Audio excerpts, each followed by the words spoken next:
So we've made it to the end of January of 2025, and so Miss Juno and I are here to talk to you about our finished objects.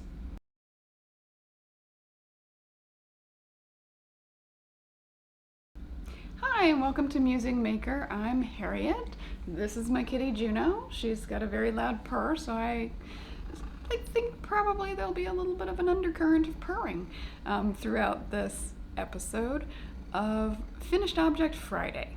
So this is where I come once a month on the last Friday of the month to talk about the projects that I finished over the course of the month. So first off, as I mentioned in my Works in Progress Wednesday at the start of the month, my main goal was to finish a pair of socks that have dragged on far longer than they needed to, and I am happy to report I did it! Right. So these are the Mystic Wave socks, and I had the first sock done sometime, I think in July, perhaps, and then the second sock took about 6 months, which it really shouldn't have, right? It's an interesting and engaging pattern. The other thing I will say, and you can drop a comment below if you've had this as well, this is the second time that I've used a sock pattern where you're actually like doing decreases as part of the pattern and then re-increasing. And this is the second time that I have found that they end up kind of not really fitting through the instep as well as I would like. So don't get me wrong, I can get them on and I can get them off, but it can be a little bit of a challenge to get them off. And so I'm just wondering, yeah, because I had another pair of socks that had exactly the same issue where there was a kind of like a decrease, like a kind of drawing in of the fabric through the pattern, and it ended up hard for me to take on and off. And I don't know, I have cabled socks, and you know, cables will also draw in the fabric, but I did not have that problem. And so it's just something I have to kind of be aware of. I should also probably be checking my gauge a little bit more regularly on my socks as I go, just to make sure. Yeah, it's just a kind of odd, a little bit of an odd downer, right? But they are finished, I am happy, they do fit, I have worn them. So all's well that ends well. I also kind of did an impromptu sea glass hat. Right? And so this is a pattern by Wool and Pine. And I have lots of, you know, self-striping sock yarn and scraps that I've used for this. And I love it, and I've worn it a couple of times. And so yeah, that was an unplanned project that turned into a quick finished object, and so that was, you know, sort of good to have. Happy with that. Okay, I have a kitty purring in my ear here, which I don't mind, but I'm thinking it's probably coming through. Okay, and so then the last thing that I want to talk about for January is a bit of a sad tale as far as finished objects go. A couple of weeks ago, I decided that I wanted to start another project, and I had an idea for the yarn that I wanted to use, and it was one of my cones of Holst yarn, or I wanted to use several of my cones of Holst yarn. And I think I had mentioned when I did my my yarn stash overhaul that I had not gone through my Holst Garn cones, that I had a bunch of those, and I had some in a drawer that were super soft, so 100% wool. And then so long story short, I went up to wind off some of the yarn off of one of the cones of Holst that I had, and I noticed the first time around that I wound it up that I ended up, it kind of suddenly just, you know, broke off a little bit, right? Like I just ended up with a little chunk of it. So I thought, oh, that's odd, but I must have used it at some point and just wound some, you know, and then just changed my mind about it and wound some extra around it. And so I went and wound off another bit that did the exact same thing. And when I wound off a third bit of it, and it did it again, right? So the second time around, I thought, oh, that's a little odd. Maybe that's just the way the cone came, right? Denial is real. The third time it happened, I thought, right? Third time's the charm, right? This is when it starts to dawn on me. Houston, we have a problem. And I kind of looked at it and thought, huh, that looks like something chewed it. Okay, so you probably know where this is going. My beautiful cone. This one. Yeah, my favorite color, green. Had a moth. See if I can find it on here to show you. Yeah, right here.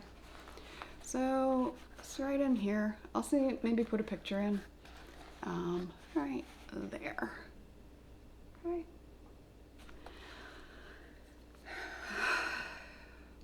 A moth chewed a hole into my cone of yarn. All the way through, right on through. I mean, he stopped when he got to the cardboard, he or she. So, yeah. I proceeded to frantically grab the other, about 7 or 8 cones of yarn that I had in the same drawer with this and search them frantically. And, the good news in all of this is he or she seems to have focused on this cone in particular.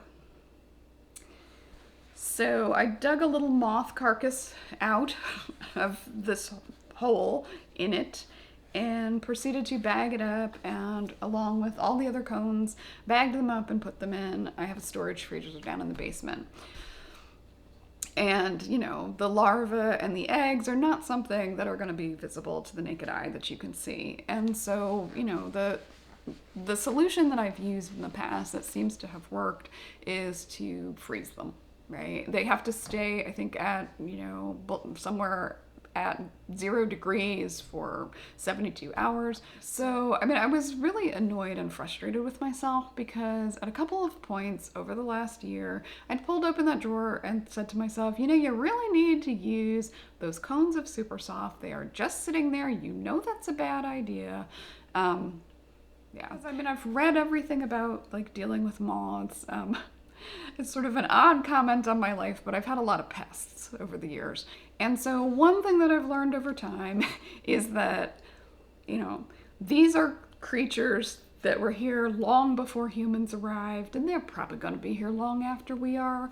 And so, the idea that you can completely eradicate them is probably wishful thinking, but you can certainly do as much as possible to keep them from, kind of finding your home or your car or your yarn stash a good place to set up shop. And I know that people will say things like, oh, just put lavender, or oh, just use cedar. And I would say, bear in mind that those things are deterrents. They won't eliminate it, and they won't solve a problem if you've already got one, right? So, as I usually tell people, I was like, pests are not people, right?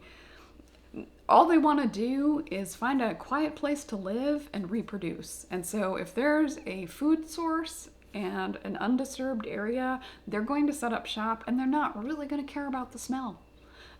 People would care about the smell, right? We want some more aesthetics, but pests, that's not what they're interested in. They have a short lifespan. They're really looking to just reproduce and kind of carry on the species.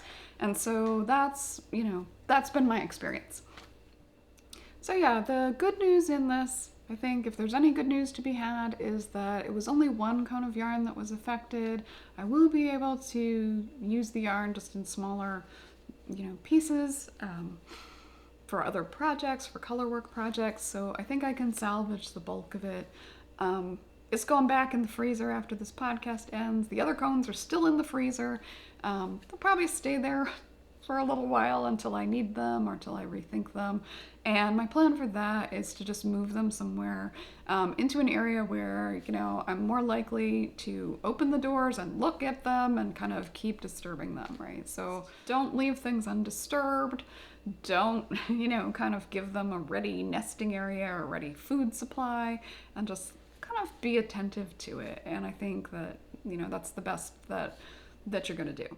Okay, so on that note, that's the end of my finished object February. I'm hoping that, I'm getting ahead of myself. That's the end of my finished object episode for January. So if you aren't subscribed yet, please do. You'll get notifications. And hopefully I will see you back here on Wednesday.